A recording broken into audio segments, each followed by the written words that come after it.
Welcome everyone to Haven of Horror. As always, I am subject irritated with the show 879, and we have Robert here to defend this show. Uh, Wild. Uh, Hello. so you're here to help me fill in the gaps because I fully admit that I may have missed something or forgot something. I've watched like 3 hours of Digimon in between, but we're here to talk about The Last of Us season 2, episode 6, um, which is stuff that we both needed from the beginning and stuff that I don't think we needed or is stupid. But I suppose we should just start at the beginning. We get some Joel backstory that's not in the game, which was fine. Kind of average for Last of Us, where it's you've seen this before. This is just done, you know, better than most. Yeah, I like this opening scene a lot. It's, for me, the show at its best when it has these opportunities to explore avenues we never could in the game, like getting this little bit of backstory, seeing what his father was like, and seeing a bit of Joel's personality when he was a teenager, and how that, informs him as a father later. I like the scene a lot. The great Tony Dalton plays Joel's father, an actor I really like. And it's this great conversation where Joel's father talks about like why he's so hard on them, and we also establish an important part of Joel's personality or some of the choices he makes. It's him lying to protect Tommy. Like he's willing to take this beating from his father, and he's gonna lie about it. And his father's like, "Yeah, I know what happened. You're not fooling me." But you really feel like this is the first like man to man conversation, and his father talks about how when he was a kid, his own father like hit him so hard that he broke his jaw and had to get it wired shut. So to him being physical with his kids isn't as bad as it was from his own father. And he has this great line when he says, if you're ever," I'm paraphrasing, but he's like, "If you're ever a father, I hope you're a little better than me," which is, I think, a sentiment a lot of parents have with their kids. That what they want from their children is them to be better parents than they were. And then we get a good callback to that at the end of the episode. So just that little extra Joel backstory stuff, I really liked. I thought it was performed great. Really liked the dialogue in this episode. I like this scene quite a bit. It was good. I like that conversation they have. Um, I think my only holdup is just I don't want to say it's a holdup because I don't actually hate it. I like it, but it is kind of that typical thing you see in everything where he's got the abusive dad, he's lying to cover for his brother. So it was cool. It's just I didn't need it. I don't hate that it's there. It's just I was kind of this is fine. Mm. Um, and then I guess we should just be. Adam Arch is in the chat says just hanging out, haven't Hello. seen the show. Get ready because Robert and I are going to agree on a lot, but I think there's going to be a key scene that we are going to disagree on, and it pisses me off. I think Robert knows what I'm talking about. But this is the flashback episode. Yeah. So we start with her. We start with the her burning her arm to cover her bite. Now, because I know she like put her arm on like a hot pipe or something. Hmm. In the game, she just like pours chemicals on it, right? Yeah, it's a chemical burn, which we never see. It's something that's just talked about. Mm-hmm. That was fine. I have a hard time believing Ellie can't handle pain, but that's I mean, whatever. that's pretty intense pain.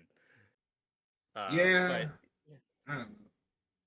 yeah, it was just nice to be back in Jackson and seeing that glimpse of their dynamic. What I liked about this episode structurally is the through line of these birthday parties that she has over the years. So in the game, of course, these flashbacks are structured kind of non-linearly, where we get them sporadically throughout the game. Here we get most of them in one episode, and now that I've seen the full thing, I'm mostly satisfied with it. I thought this worked for a good episode of television. There are a couple things I still wish we had gotten earlier, but as is, I thought this really worked for the most part as a flashback episode, and that through line of these birthday parties, these gifts and experiences he's giving her, a lot of which is taken from the game, I thought really worked here. And Pedro and Bella, I think, are I absolutely I fantastic still in this maintain it episode. was a mistake to have Ellie sing Future Days first. I understand that it's just a line, but now it's reversed where this is the payoff to that when it should be the other way around. Um, Pedro did pretty good with that song. It does have that thing where like I'm just so used to hearing the Troy Baker version that it sounded weird coming from Pedro. I don't know if you had Oh, for sure. Yeah, totally. that. And it is funny. Like I'm not complaining the song is here. I appreciate it. It is. It is funny. They just went through their hands. We can't find a better song to fit this dynamic thematically. So even though this song should have never been released because the timeline doesn't make sense, uh, here it is. Uh, And but no, the birthday stuff is handled good. I like that as a through line for these flashbacks. Um, we get the dinosaur one, which was great. I like him, kind of worrying about her as she's climbing the dinosaur. I'm You know on a what's motherfucking missing? dinosaur. You know what's missing? She needed to put a hat on the dinosaur. We didn't get the hats. That's 0 out of 10 episode, no hats on the dinosaur. You always Uh, put the hat on the dinosaur. yeah, you got to put the hat on the dinosaur. Um, and then we get him, giving her the custom made guitar. Is that the idea in the game too? Because I just thought it was like his old guitar that he fixed up and gave In the game, I always got the sense that he just found it when he was on that patrol run with Tommy. But my read on it in the game has always been he found it, cleaned it up, probably restrung it, and then gifted it here. In this version, it's a lot more like customized. He actually her. carves the moth into it, fixes It it, puts a it lot is a more little work into it. strange that he just happens to pick the design for the guitar that she will later use for the tattoo. Oh, My are lights we? have decided apparently just no. It's fine. It's fine. It's a spooky stream. Yeah, it's It it's adds to the atmosphere. yeah. Oh, wait a minute. So how did you feel about the museum leading into the Apollo birthday? That stuff I thought was great. The set design is fantastic.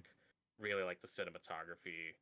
Um, again, I think their performances were great, and again, just so much attention to detail, and it makes me want to go back and play that part of the game just to relive it, just to actually walk through it because it's so much fun. You know how much I love that level in the game, and here I thought it was recreated pretty well.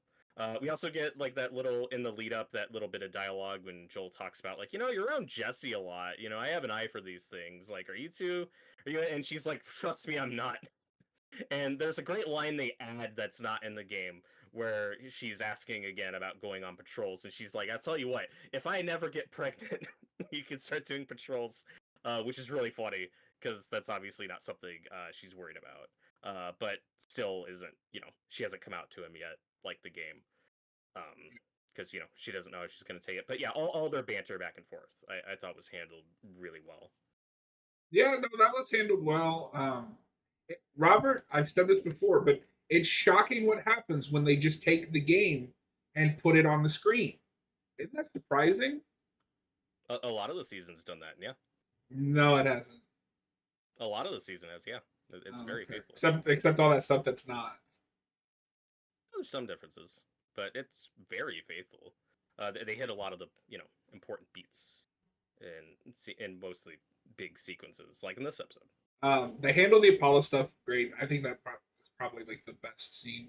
And I apologize for the lighting. I don't know what's going on with my light. I think it just went out, so I'm making do with what I've got. Good news is you don't have to be on camera until what, Friday, so you got Yeah, time. hopefully I can get it fixed. The Apollo stuff is good. That's straight out of the game. There's no differences that I noticed. You get the recording, you hit her in the space thing. It's great. And then we come to the next one, which I don't know how I feel about. It's her 17th, I think, at this point. And he catches her with what's it? Cat supposed to be cat. I think it's Cat, yeah. Um, Listen, I know that Joel is from Texas, and it probably makes sense. I didn't need him throwing a hissy fit over her being into girls. I didn't need that, and I I don't think it adds anything. I bought it. You know, he had a very as we saw with his father, he had a very conservative upbringing, and I didn't think they went too far with it. It was just it's that difficult thing a parent will often run into of, oh, I don't know my child. I mean, child, you know, but at least basically his child at this point. But it's that thing a lot of parents will run to of, oh, I didn't know my child as much as I thought I did. Where he's not being, I didn't think intentionally cruel. He was just like, oh, now you're.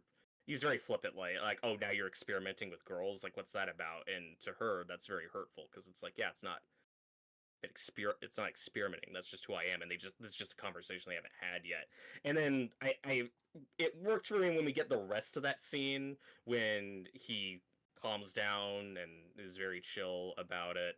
I liked the aftermath of that a lot, where she's struggling to get the bed out because she wants to move into the garage, and he's like, "We're not going to do that. No, it's the middle of the night. It's raining.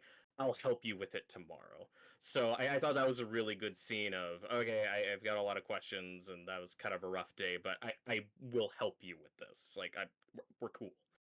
I didn't think they drew it out and The problem is got that we're 20 too years, heavy with it. what, 15, 20 years into a zombie apocalypse. You're telling me he still has those holdups? Like, come on. I think that these are things that are difficult for people to shake. And again, I didn't think he was being intentionally cruel or like, no, you're not into this. It was just like, oh, like I think he just wasn't expecting it. Um, But yeah, I just thought it was performed well and believably, and like I said, he got over it pretty quickly. And then you get to the fast forwarding into the end of the episode where he's a lot more comfortable with it, you know, because he is a good parent. So all that totally tracked for me. Game Joel would never. That's all I'm saying. That is a conversation we never saw in the game, you know. So I don't know. Yeah, that's true. I don't know. I didn't need that there. Um, that's all that really happens. Just they have the conversation. He's like, "Yeah, you need your own space. You know, you're 18. You're 17." And then we get to the Oh, 19th. Oh, sorry. but for part that I did think was funny though, because Kat we haven't spent a lot of time with, but when Joel, you know, the world he's from, he's like, she's 17. Like, what are you doing? And Kat's like, what? I'm 19. Like, to Kat, it's not a big deal. Because like, what do these numbers even mean in an apocalypse that they've grown up to? But in the world he's from, it's like, no, that is a big deal. That's a crime potentially. But I don't know. I just thought that was funny and sincere. Where it's a Cat and Ellie, it's like that too old. I'm 2 years older than her. Like, who cares? And the world he grew up with, and that just completely different. And I didn't Yeah, think it was like preachy or weird. I just thought it was a believable moment. yeah, but again, I don't. If that happened, say 5 years after the apocalypse, sure. But you're telling me that the Joel that has adjusted to being a raider, first being like, I don't want to say a raider, but you know, like doing these awful things to survive, living in this apocalypse, being a smuggler, he still has any trace of that old fat old world view to him. Again, I think that's stuff that's hard to shake, especially as a parent, because what we see a lot with Joel in this episode is he desperately wants Ellie to just be a kid and be happy, because he's the type of parent where all he wants is happiness for his child, and I think to him, it's like, okay, I've seen these horrible things she's been through. I don't want her to go through that again, and I don't know. I think he's just clinging. I think it just kind of grounds But, him, but then if he you wants know. her to be happy, wouldn't he be like, "Oh, I'm glad that you're branching out to find what makes you happy"? That's just to me a classic. It's just the circumstance of it. That's not the type of thing you want to walk into as a parent. Um, you know. So I get it. Yeah, so it's the classic. Yeah, he overreacts, but I think they went too far with it, and then he calms down later. But most parents, apocalypse or not, would walk in on that and say, "Hey, get out of my house. This isn't cool." Well, first of all, I Um, want to know why he's barging into her room when she's 17. But I don't mind he him like knows. I don't. Okay. I don't mind him saying, "Hey, get out. I need to have a conversation with Ellie." But I think they need to take into consideration that they're not living in the old world, and Mhm. his views would have changed over the last 20 years. But I think it's a lot of just his experience being a parent. Because he has been a parent before, and Sarah was just becoming a teenager when he lost her. So I think he's just kind of clicked back into whoever he was at that point. And this time he's been in Jackson. That's how I read it. But anyway, did you have anything else you want to talk about on her 17th, 16th or 17th birthday before we move on to 19, which is where I think this episode starts to jump the shark?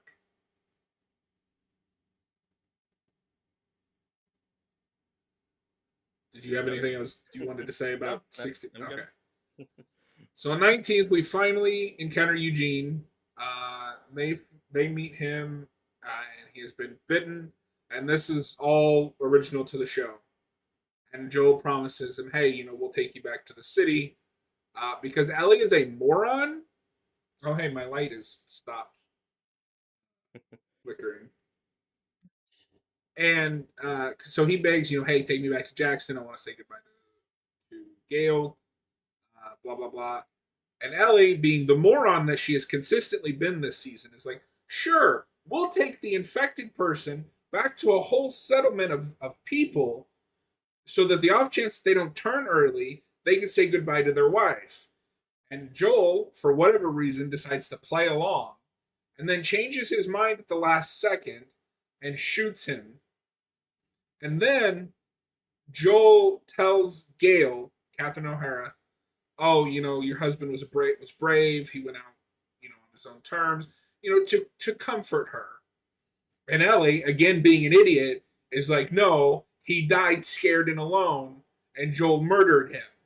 And then you find out that's what their whole argument this entire time has been about. That that's not entirely accurate. That's Oh, the really? whole. Yeah. Okay, so let's So hear it. she's not being a moron. It's empathy. She wants this guy to, and she remembers an experience that she went through all the way back in the pilot. Those tests the Fireflies are doing of hold out your hand, count to 10, because they don't like when you get bit in this world, you could turn in 20 minutes, an hour, or a day. It's never consistent.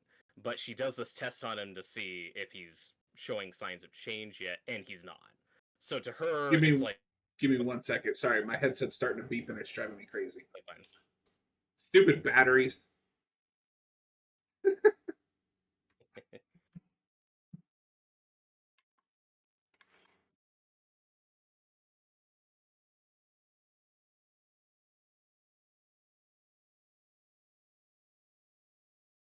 Oh, oh, there it goes again. Okay, continue. So, like I said, I don't think Ellie's being a moron. She's just showing empathy. This guy's scared. He's dying. But first, she does the test to see, like, okay, how far along is he? And he's not showing signs of change yet. So he potentially has time. And I have to watch the scene again, but I don't think that she says, hey, let's go back into Jackson. I think she just wants to bring him to the gate. So, Which is so still Gail. dangerous. It is dangerous, absolutely. And she also suggests let's tie him up. Let's just not waltz over there. Like she is trying to be practical and realistic about it, but to us, it's like, yeah, that's obviously that's still dangerous. That's potentially not going to work. But she wants this guy to see his wife one more time. And then Joel, it's not that he changes his mind. Like he kind of tricks her. He's like, okay, go get the horses. I'll meet you over there. And Joel's mind is already made up. He's gonna take this guy out when they're alone. Give him Yeah, because everything. he's Try to right. give him one. He You is don't right. you Yeah. don't take an infected person to a town full of people, and you don't humor someone who wants to. You say, "No, he is a danger to everyone around him. I'm going to kill him." She's still young. She empathizes. She wants him to have that opportunity to say goodbye to his wife. And Joel is absolutely right. It's a complicated, scary situation. And again, the way Ellie rationalizes it. It's like, okay, we did the test. He's got some time. Let's go. She tries to be practical about it. But I think Joel is in the right here, where it's like, no, we got to take this now. And the actor, for the small time we get Eugene, I think he does a wonderful job. He He's really really good. sells the But then she loses her empathy because rather than let God, I just said her name, was it Cecilia? Gale. Gail. Where the hell did I get Cecilia? Have, maybe a comforting final memory of her husband. She's like, no, he died scared and alone, and Joel executed him. So Yeah, either Ellie is a sociopath or an idiot. she again, Ellie is in the wrong there. It's this extremely hurtful. I think nobody's in the right in that situation. I think Joel, being Joel, overdoes the lie. I think it's too manipulative. Um, I think he goes to the point of saying, "Oh, he took his own life," blah blah blah. Like he did. Like it's he goes too far with it. Uh, he could have just sugarcoated what happened a little, but yeah, Joel's lying. It wouldn't have He's making mattered a because choice she would that have just blurted out what happened with no regard to anyone. it's the lie. And well, Ellie, the reason why she does that is to hurt Joel. It's lashing out at him. She's not considering Gail's feelings in that situation. So again, she's in the wrong. She's also young and really values truth. And to her, it's like no. And again, she handles it totally incorrectly. But like again, she handles it wrong. But being young and valuing truth as much as she does, it's like no, this woman deserves to know what happened. And fuck you, Joel. You are lying, and that's wrong. You lie, and I hate that. And it's now proven to me that you Light is lie. going to give me a seizure. Good lord. Okay, so Adam Art's saying, she's 19. I'm being a bit harsh. The problem is that I don't buy that Abby or that Ellie would hurt someone else just to hurt Joel, and this entire conflict is forced. They've created this scenario to drive this wedge between them, but in doing so, they're making Ellie act stupid. Maybe not an idiot. I apologize. That was a little. But none of this needed to be here. I didn't think it was forced. I thought it was a story worth telling. Because what Ellie, and before we get to the Eugene stuff, Ellie, a scene I forgot to mention at the end of the birthday, the Apollo stuff. It's Joel and Ellie are walking. She stops, kind of freezes, and then keeps going. And then the camera pans and see what she was looking at was fireflies, like literally fireflies. And of course, triggering her memory of that similar scene to something that happens in the game. And then before the Eugene stuff, we do set up that she doesn't believe or understand what happened in with the fireflies. She wants to talk to him and finally confront him about that. Um, and then this Eugene stuff happens. So it's not that this is what their wedge is about. It's just it's that confirmation that's what the look on her face is. It's that confirmation of she watches Joel lie to Gale the same way he lied to her. So that's what tells her that yep, he But lied. the problem with that, Robert, is at that point she doesn't know he lied. She absolutely, but that's what confirms it to her.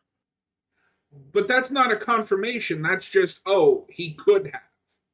She has no proof. It's she strongly suspects, Oh, and well, in that's her all heart, right she. then.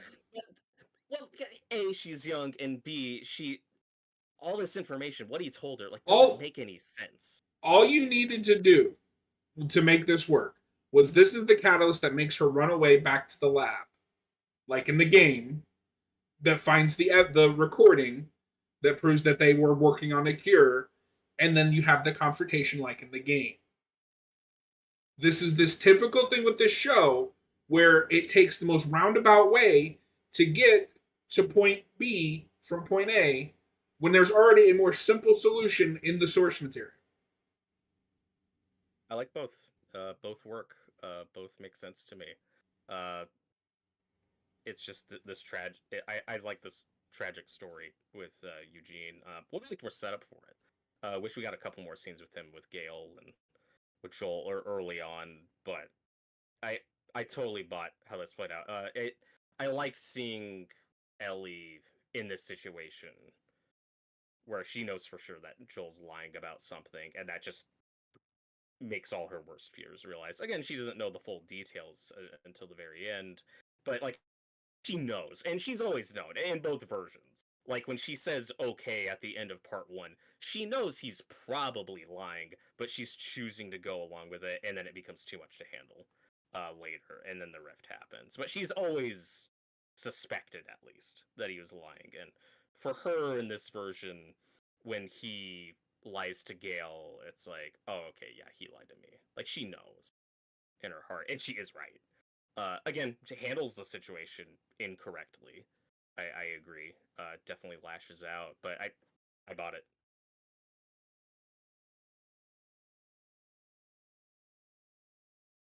Do you want to read Adam Arch's comment, or do you want me to? That's the thing with adaptation. Series will tell a story with a different approach. From a video game, it can't be one to one. But with The Last of Us, because that is already so cinematic, you already have the plot points there. I'm not asking for a one to one recreation, but the story and plot points are already there. You don't need to create entirely new ones, especially when those new ones that you create are creating a completely different characterization of the characters. This Ellie is not the Ellie that I know. And sorry, I want the characters that I know in the story that is being told with these characters. And everything they change is just not as good as what's already there. A prime example of changing something but making it better is the Joel flashback. That's not there in the game, but it enhances the story and makes it better. This isn't better. This is just weird. And I don't know why they had to do it this way. Is it really that difficult to just say, "Oh, this situation with Eugene"? Sorry, names are hard. Made her question everything that Joel has told her. If this is what you have to do this, and then run off to that facility in was it Salt Lake, I think, Salt Lake City. And that's where he finds her. That would have shown some of her self. Bleh. That would have shown that she is capable of being impulsive without coming off as hurtful to other people just to get back at Joel, as well as that's a natural link to the game's story beat. There's no reason to change it. Yeah, it's if we went there in the show, you would have to spend more time on it. It's a little more unbelievable. Like the show is more grounded than the game, so her going off on her own all the way there, and I don't know. It's you have to spend a lot of time on that to make that believable in this context, I think. Oh no, taking the time to tell the story. What a idea. Well, they went in a different avenue, and they've taken their time on a lot of stuff this season. So yeah, like I get where you're coming from, but I was just personally fine with how this unfolded here. And again, I think it's true to the essence of the story of the game. They hit the major plot beats. It's a faithful enough adaptation for me, and I think in approaching this adaptation, I am totally open to exploring these new avenues and ideas. And this episode in particular was co-written by Craig Mazin and Haley Gross and Neil Druckmann, who wrote the game, and directed by Neil Druckmann. This is his episode this season. I think he did a great job. I mean, I don't know much about like actors directing. I mean, all the performances were fine. I don't have any complaints on from a technical standpoint. So I guess I'll say he did a good job. I can't really say anything bad about the directing. Uh, then we get the final flashback, which is the porch scene, which is insane. Because in this version, she doesn't actually find out the truth until the night before he died. So you're telling me that they've been fighting for however long, months or whatever, because of Eugene? No. It's because of what happened with Eugene that confirmed to her that, okay, Joel lied. But it didn't confirm anything because she doesn't know what happened. She doesn't find out until the night before. She can suspect something, But unless they actually have a conversation, then she's running off with wild assumptions that she has no way to back up or prove. She did right. You know? Oh, So yeah, I thought it was believable. The way that stuff with Eugene happened just confirmed to her. Again, she didn't have the specific details until the very end. And in this version, like Joel's just again, it's a callback to the first episode, or but it's bringing things full circle with the first episode with Joel talking to Gail, where it's like this is something that he's just incapable of saying out loud. And at the end of this episode, we finally get that with him and Ellie. And it's again similar to how it is in the game, but it's not again, I really. think the performances. It's I mean it's the dialogues almost Oh, identical. the The dial. performances are Sorry, great. I thought you meant something. Yeah, no, the dialogue is nearly 1-to-1, which is why it's more frustrating because they're picking and choosing what they're 1-to-1 on. Either do it 1-to-1 or just don't do it. Yeah, I'm not that binary with these things. It's it's up to the storytellers. Yeah, I like I said, I think it's close enough, but also totally open to these other choices and directions. And again, the end of this episode I thought was executed very well. It was very emotional. Their final scene together. I'm glad we got it this season. No, I would have been annoyed if they made us wait until next season. That would have been crazy. Yeah, and we've talked about this before, but whenever we get to the very end of this whole saga, I think there are I think there are other Joel scenes you could pick that have already been shot, that are already in the show, to kind of bring things full circle and hit that emotional. Is there any other big Joel when we get there. moments? I feel maybe I'm forgetting some. No, I mean in terms of like what's already been in the show. I'm not talking about a new scene. Just you can replay an earlier scene with them in season 1, and I think that could hit pretty well. And again, the end credits I think are an avenue where we might at some point get that. I'm curious if we'll get a song at the end of the finale or not, like we get at the end of the second game, or if that'll be next season. I'm curious if we'll at least get more songs with like Joel or Ellie in the end credits. But yeah, what I also liked about the porch scene though is the extra lead up we got, where we see the New Year's Eve party again, but this time from Joel's perspective and his conversation with Tommy and Maria and all that, and then him seeing Seth and snapping, pushing him. And that's another example of taking a. That is another example of taking a scene, either just expanding on it or tweaking some certain things that improves it. I liked that. I liked getting that. I I think Pedro plays it like with the actual conversation a little too over the top with the emotion. I didn't need him crying like he was. I don't know. Maybe that's just me. Uh, but also, okay. So Joel said she asked him, oh, could they have made a cure? And he's like, yes. How do you know? You're not a scientist. They never confirmed that in that finale, and you don't know. Why wouldn't you just say, I don't know, but I couldn't risk them killing you to try? I think he just believed it. It's as simple as that. And of course, this has haunted him for years. So yeah, I think because we as gamers, we as fans of this story, have all these can rationalize Joel's actions, and for many good reasons. I've always said that the Fireflies suck. Don't know. No, they do, but I don't think it's crazy to say, hey, maybe the writer should stop to consider he doesn't actually know if a cure could have been made, or just don't address it. Having a character just come out straight up and say, yes, they could have made a cure by killing Ellie is a bad idea. I buy him saying that. I buy that he just believed it. But why did he believe it? Why wouldn't he? Because it's Joel, the skeptic, the man that doesn't believe anyone.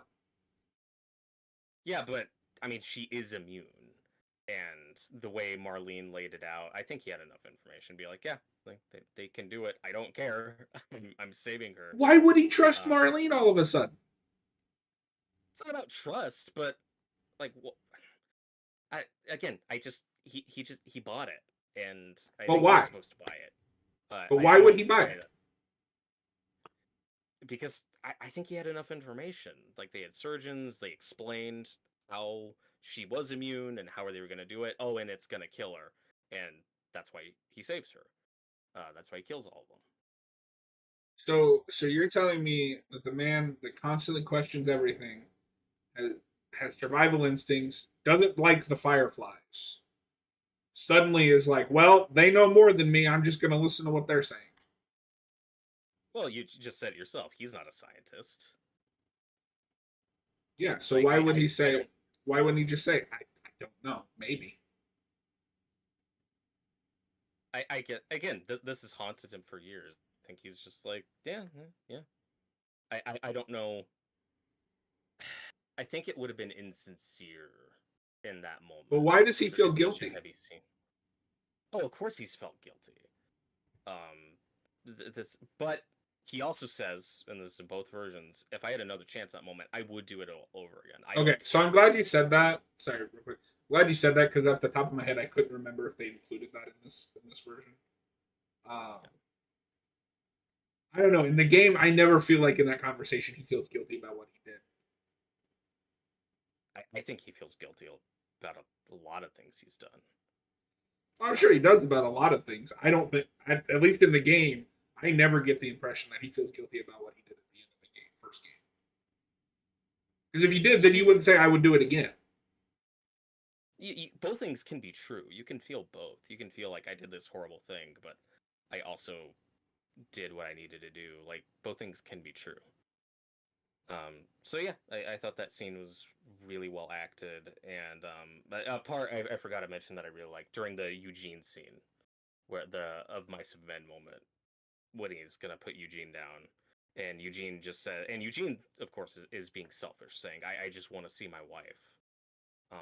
And Joel says, if you really love, and I thought it was a great line where Joel says, if you really love someone, like you can see them everywhere. Obviously, talking about Sarah. I thought that was a great way to bring up Sarah in this episode without, you know, That was nice being because overt with it. I don't. I'm trying to think. Does he even mention her in the game, second game? In part two, that's a good question.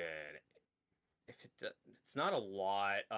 You the photo from part one is in part two. That is in his house, so his photo of Sarah's still Yeah, like we there. see that he kept the Yeah, photo, but I don't know. I'm I just don't know if he yeah, actually I'm just talks about her.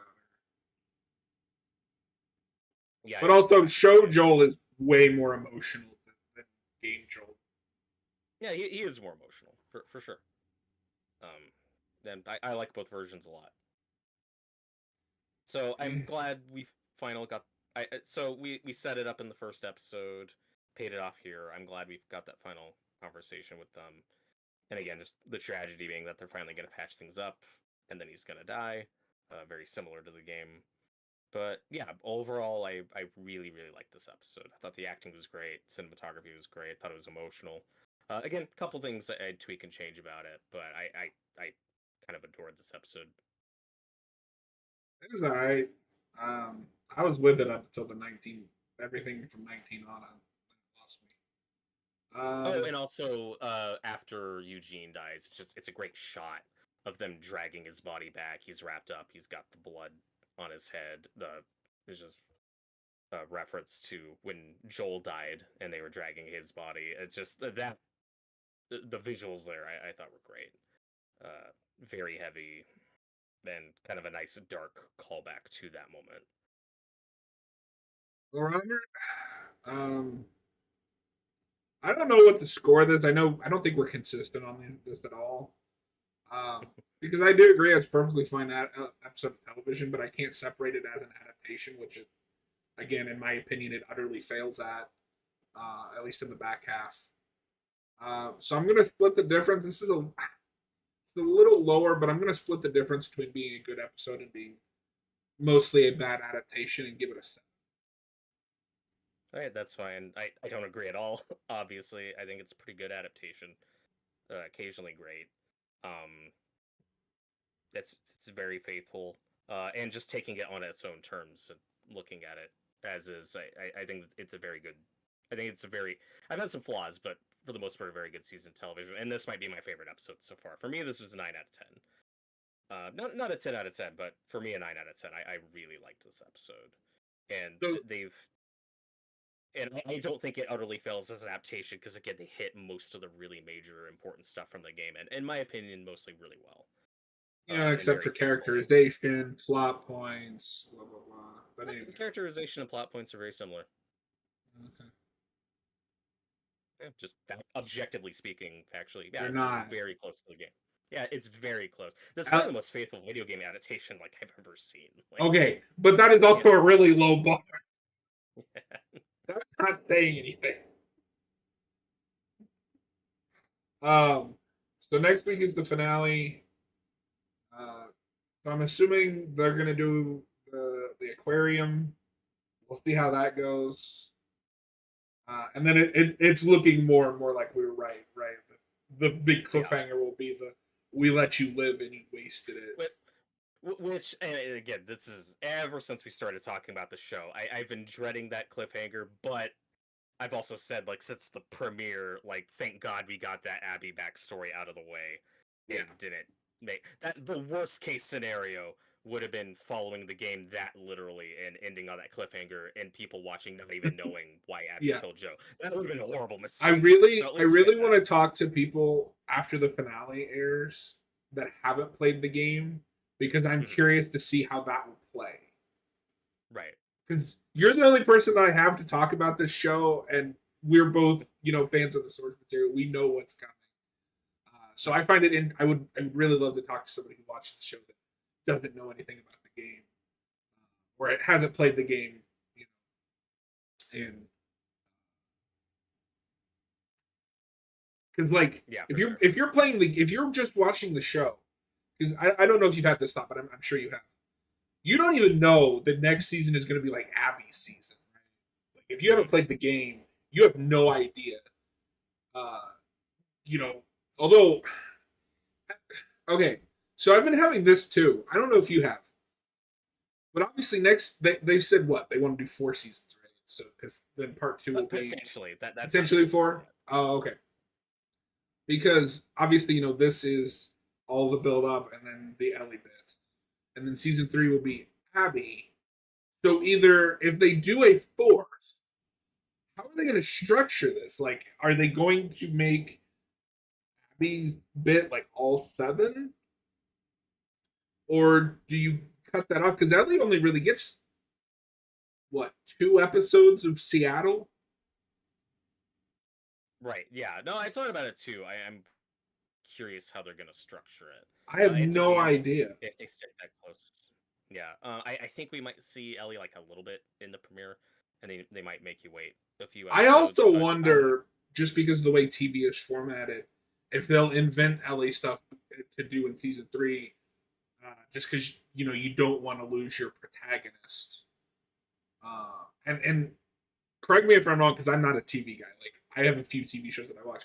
It's not usual for a TV show to switch protagonists like that 3 seasons in, right? Like they'll be afraid to lose audience members. I would think. They would. I think that's. I feel like I have seen that happen, but just putting me on the spot, like it's Tell us, complicated. Robert. Tell Uh, us.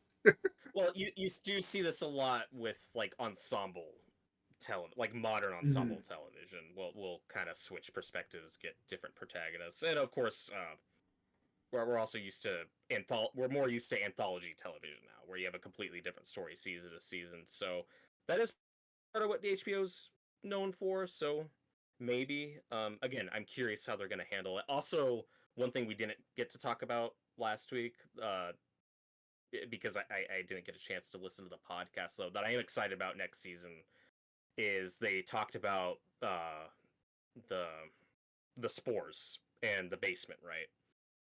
How they introduced it into the show in that hospital.